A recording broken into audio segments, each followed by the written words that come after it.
ನಡಿ ಈಗ ಶುರು ಮಾಡೋಣ. ಕೇಸರಿಯಿಂದ ಮನೋಲ್ಲಾಸ ಮನಸ್ಸು ಮತ್ತೇರಿ ಕುಣಿದಾಡಿದೆ ನೋಡು, ಮನಸ್ಸು ಮತ್ತೇರಿ ಕುಣಿದಾಡಿದೆ ನೋಡು. ಕ್ಷಣ ಕ್ಷಣವೂ ಆಚರಿಸಿ ಕೇಸರಿ ಹಬ್ಬ.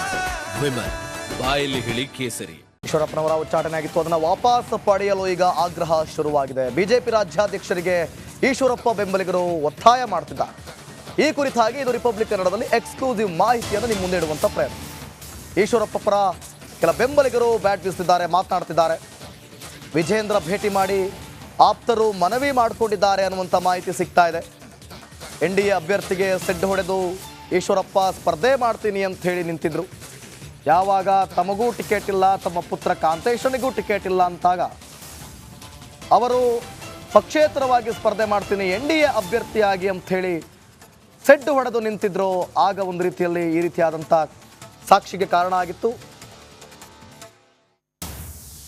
ಈ ಬಗ್ಗೆ ಮತ್ತಷ್ಟು ಮಾಹಿತಿಯನ್ನು ಕೊಡ್ತಾರೆ ನಮ್ಮ ಪ್ರತಿನಿಧಿ ಸುರೇಶ್ ಲೈವ್ನಲ್ಲಿ ಜಾಯ್ನ್ ಆಗ್ತಿದ್ದಾರೆ. ಸುರೇಶ್, ಒಂದು ಕಡೆ ಈಶ್ವರಪ್ಪನವರು ಉಚ್ಚಾಟನೆ, ಮತ್ತೊಂದು ಕಡೆ ವಾಪಸ್ ಪಡೆಯೋದಕ್ಕೆ ಆಗ್ರಹ. ವಿಜೇಂದ್ರ ಭೇಟಿ ಮಾಡಿ ಆಪ್ತರೇನೋ ಮಾತಾಡ್ತಾರಂತೆ. ಈ ಬಗ್ಗೆ ಮತ್ತಷ್ಟು ಮಾಹಿತಿ ಕೊಡೋದಾದ್ರೆ ಈಗಾಗಲೇ KS ಈಶ್ವರಪ್ಪ ಏನು ಮಾಜಿ DCM BJPನಲ್ಲಿ ಹಿರಿಯ ನಾಯಕರು, ಕುರುಬ ಸಮುದಾಯದ ಪ್ರಭಾವಿ ನಾಯಕರು ಆಗಿದ್ದಂಥವರು, ಯಾವಾಗ ಅವರಿಗೆ ಲೋಕಸಭಾ ಚುನಾವಣೆಯಲ್ಲಿ ತಮ್ಮ ಪುತ್ರನಿಗೆ ಟಿಕೆಟ್ ಕೈ ತಪ್ಪಿತು, ಆಗ ಪಕ್ಷದ ಹಿರಿಯ ನಾಯಕರ ವಿರುದ್ಧವೇ ಸಿಡಿದಿದ್ದಂತಹ ಈಶ್ವರಪ್ಪ ಪಕ್ಷೇತರವಾಗಿ ಸ್ಪರ್ಧೆ ಮಾಡಿದ್ರು. ಪಕ್ಷೇತರವಾಗಿ ಸ್ಪರ್ಧೆ ಮಾಡ್ತಿದ್ದಂತನೇ ಒಂದು ಕಡೆ NDA ಅಭ್ಯರ್ಥಿ ವಿರುದ್ಧ ಸ್ಪರ್ಧೆ ಮಾಡಿದ್ದಂಥದ್ದು, ಜೊತೆಗೆ BJPಯ ನಾಯಕರಿಗೂ ಕೂಡ ಇರುಸು ಮುರುಸನ್ನು ತಂದಿದ್ದ ಒಂದು ಕಾರಣದಿಂದಾಗಿ ಅವರನ್ನು ಉಚ್ಚಾಟನೆ ಮಾಡಬೇಕಾಗಿ ಬಂತು ಪಕ್ಷದಿಂದ. ಇದೀಗ ಚುನಾವಣೆ ಆಯಿತು, ಚುನಾವಣೆ ಮುಗಿಯಿತು, ಈ ಫಲಿತಾಂಶಕ್ಕೆ ಕೆಲವೇ ದಿನಗಳಷ್ಟೇ ಬಾಕಿ ಇರ್ತಕ್ಕಂಥದ್ದು. ಈ ಮಧ್ಯೆ KS ಈಶ್ವರಪ್ಪನವರ ಬೆಂಬಲಿಗರು ಏನಿದ್ದಾರೆ, ಶಿವಮೊಗ್ಗದಲ್ಲಿ ಕೆಲ ಎರಡನೇ ಹಂತದ ನಾಯಕರಿದ್ದಾರೆ. ಅವರು ಏನು BY ವಿಜೇಂದ್ರ BJP ರಾಜ್ಯಾಧ್ಯಕ್ಷರನ್ನು ಭೇಟಿಯಾಗಿ ಒಂದು ಮನವಿಯನ್ನು ಮಾಡ್ಕೊಂಡಿದ್ದಾರೆ. KS ಈಶ್ವರಪ್ಪ ಅವರನ್ನು ನೀವು ಉಚ್ಚಾಟನೆ ಮಾಡಿರತಕ್ಕಂಥದ್ದು ಏನಿದೆ ಅದನ್ನು ದಯವಿಟ್ಟು ವಾಪಸ್ಸನ್ನು ಪಡೆಯಿರಿ ಅಂತ ಹೇಳಿ ವಿನಮ್ರವಾಗಿ ಮನವಿಯನ್ನು ಮಾಡ್ಕೊಂಡಿದ್ದಾರೆ. ಕಾರಣ ಒಂದು ಏನು ಕುರುಬ ಸಮುದಾಯದ ನಾಯಕರಾಗಿರ್ತಕ್ಕಂಥವ್ರ ಜೊತೆಗೆ ಪಕ್ಷಕ್ಕಾಗಿ ಸಾಕಷ್ಟು ದುಡಿದಿದ್ದಾರೆ. ಅವರು ತಮ್ಮ ಇಡೀ ಜೀವಮಾನ ಪೂರ್ತಿನ ಸಂಘ ಪರಿವಾರ ಸೇರಿದಂತೆ ಹಾಗೆಯೇ ಪಕ್ಷದಲ್ಲಿ ಕಳೆದಿರ್ತಕ್ಕಂಥವ್ರು.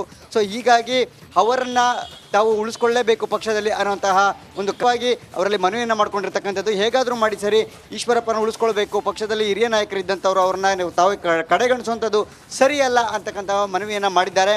ಜೊತೆಗೆ ಈಗಲೇ ತಾವು ಯಾವುದೇ ಒಂದು ನಿರ್ಧಾರವನ್ನು ತೆಗೆದುಕೊಳ್ಳದೆ ಹೋದರೂ ಕೂಡ ಚುನಾವಣೆಯ ಫಲಿತಾಂಶ ಬಂದ ನಂತರ NDA ಅಭ್ಯರ್ಥಿ ಗೆಲುವು ಏನಾಗುತ್ತೆ ಅಂತಕ್ಕಂಥದ್ದು ಏನು ಹೇಳ್ತಾ ಇದ್ದಾರೆ, ಅದು ಆದ ನಂತರವೇನೇ ತಾವು ಈ ನಿರ್ಧಾರವನ್ನು ತಗೋಬೇಕು ಅಂತ ಹೇಳಿ ಶಿವಮೊಗ್ಗದಲ್ಲಿ ಇರ್ತಕ್ಕಂಥ ಕೆಲ ಈಶ್ವರಪ್ಪನ ಬೆಂಬಲಿಗರು ಮತ್ತು ಆಪ್ತರು ನಿನ್ನೆ ಏನು BJP ರಾಜ್ಯ ಕಚೇರಿಗೆ ಬಂದು ನೇರವಾಗಿ ಸುಮಾರು 30-40 ಮಂದಿ ಬಂದು ಅವರನ್ನು ಭೇಟಿಯಾಗಿರ್ತಕ್ಕಂಥದ್ದು. ಇದಕ್ಕೆ ಕೊನೆಯದಾಗಿ ಪ್ರತಿಕ್ರಿಯಿಸಿರ್ತಕ್ಕಂತಹ BY ವಿಜೇಂದ್ರ ಅವರು ಪಕ್ಷದ ವೇದಿಕೆಯಲ್ಲಿ ಈ ಎಲ್ಲ ವಿಚಾರಗಳು ಕೂಡ ಚರ್ಚೆ ಆಗತ್ತೆ. ಸದ್ಯಕ್ಕೆ ನಾನು ಯಾವುದೇ ನಿರ್ಧಾರವನ್ನು ತೆಗೆದುಕೊಳ್ಳುವಂತಿಲ್ಲ, ಎಲ್ಲವೂ ಕೂಡ ಪಕ್ಷದ ವೇದಿಕೆಯಲ್ಲೇ ಪಾರದರ್ಶಕವಾಗಿ ಚರ್ಚೆ ಆಗಬೇಕು. ಥ್ಯಾಂಕ್ ಯು ಸುರೇಶ್, ನಿಮ್ಮೆಲ್ಲ ಮಾಹಿತಿಗಾಗಿ.